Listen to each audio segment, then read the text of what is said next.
us off. I think Henry's gonna take it. Jordan? I think Henry's got redeem myself. All right, from what you've seen so far, how do you think everyone's kind of coming back after the bye week?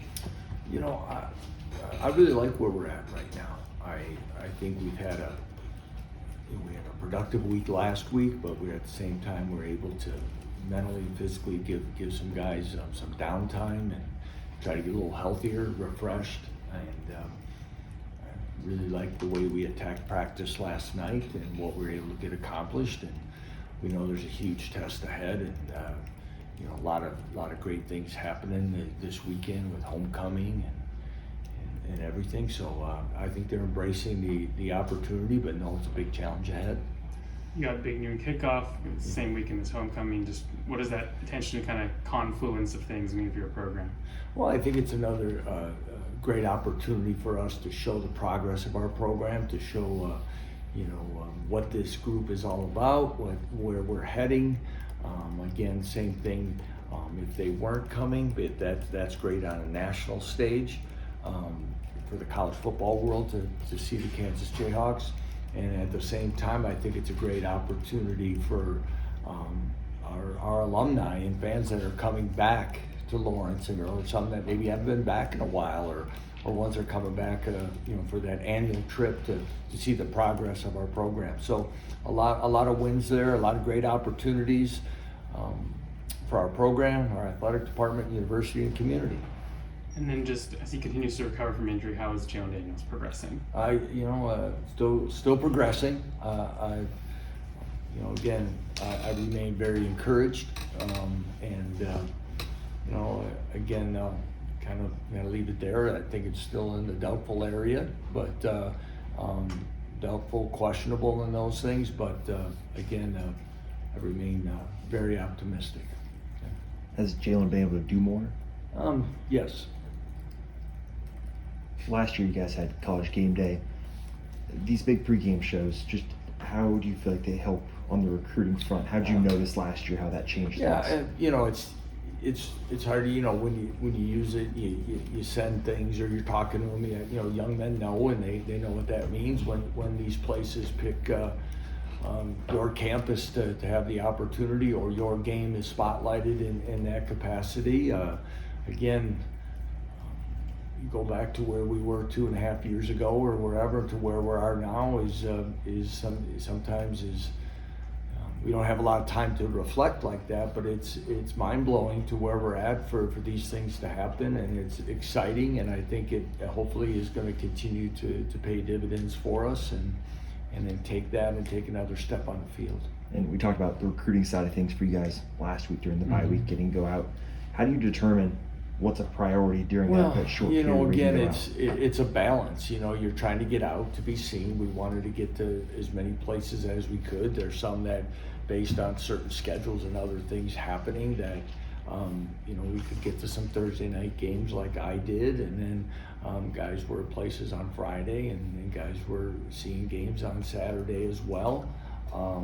Trying to balance the prep and everything that we're doing. But Rob Iannello, Grant Murray, and the rest of our recruiting staff put together a plan that utilizes our time efficiently, and I feel we were able to do that, and so hopefully we can get out. When we were down in Oklahoma City, we got a couple guys out to a game, and we'll continue to try to do that when it presents itself.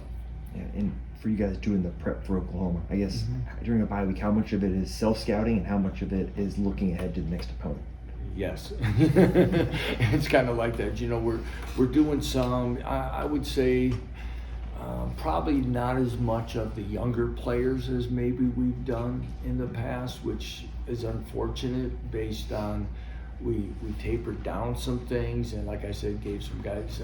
We did rotate, but we didn't maybe do as many as our first 2 years of pure, scout team. I don't like calling them scout bowls or something like that. I've never done that. We did some. We did do scout team periods, and then we did, just regular offense versus defense looks for speed and reactions and things like that. So it was a mixture. What are your initial thoughts on Oklahoma? A very good football team. Last year game, it was they played fast and accurate and really had us on our heels most of the day. We battled and made the score respectable, but they were in control probably from the start. You see a lot of those things again, that up-tempo pace that they want to just keep you kind of playing base defenses and trying to exploit you, and they do an excellent job.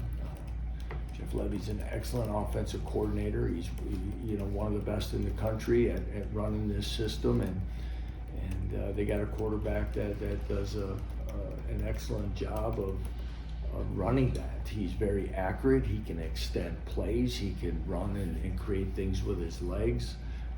They got weapons all over the place. So that's the challenge. And I think where they've taken the next big step is defensively, the improvement.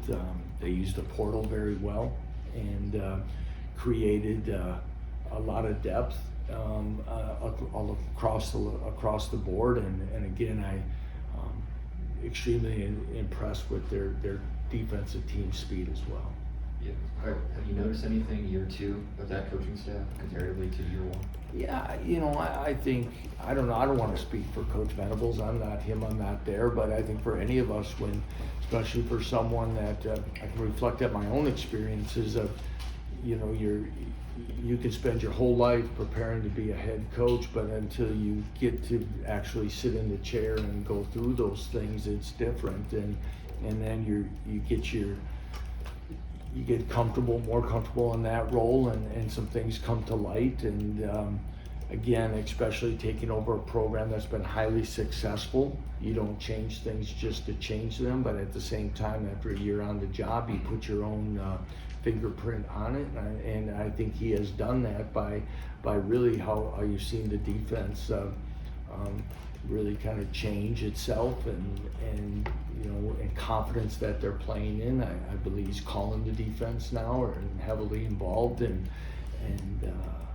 so I would say that as far as year 2, and players that have been there probably more comfortable with them. So I think probably the same way when we got here is year 2, you got the routine down, you know what you kind of want to change, and you continue to make your small adjustments as you go. Lance, what do you make of Trevor Wilson and how hot he's been lately, especially with as loaded as you guys are in the season? Yeah, it's been exciting to see Trevor kind of come into his own. I can say that we as a staff that has been with Trevor for the long haul has always seen this ability there for him to kind of make this happen, to create these type of plays, and to see it come together. And there's been different reasons for Trevor to whether it be injuries, and there's where we are at Buffalo or learning, and last year he just had a really tough season on and off the field, and now to see him kind of weather that is refreshing, and you pull for that, because there's been multiple times, whether it be personally for him, in family and things that happened to him even when he first got to Buffalo that made it really tough, where a lot of guys don't persevere and get through it, and he has, and that's been exciting. And to see us being able to utilize his speed and athleticism is something that we need and will need to continue to do. Do you use a guy like that as an example to show other players? Yeah, at times, we do. I mean, we use Caleb Taylor and Keenan Caldwell at times too, because those guys played a lot of football 2 years ago, didn't play very much last year, and have stayed the course, and we're rotating guys. So any of those guys that kind of, they're maybe in the second half of their career, and it always hasn't gone when you talk to the team in a team setting about just stay the course, and we're not exactly sure when it's going to pay you back, but if you stay, it can happen and will happen. Good question.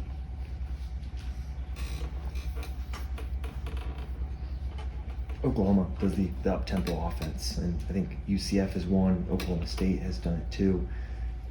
As the season goes on, as time goes on, do the guys get more comfortable going against that? And how do you have to change things when you go up against a team that wants to kind of push the pace like that? Yeah, I think they get used to it, no doubt.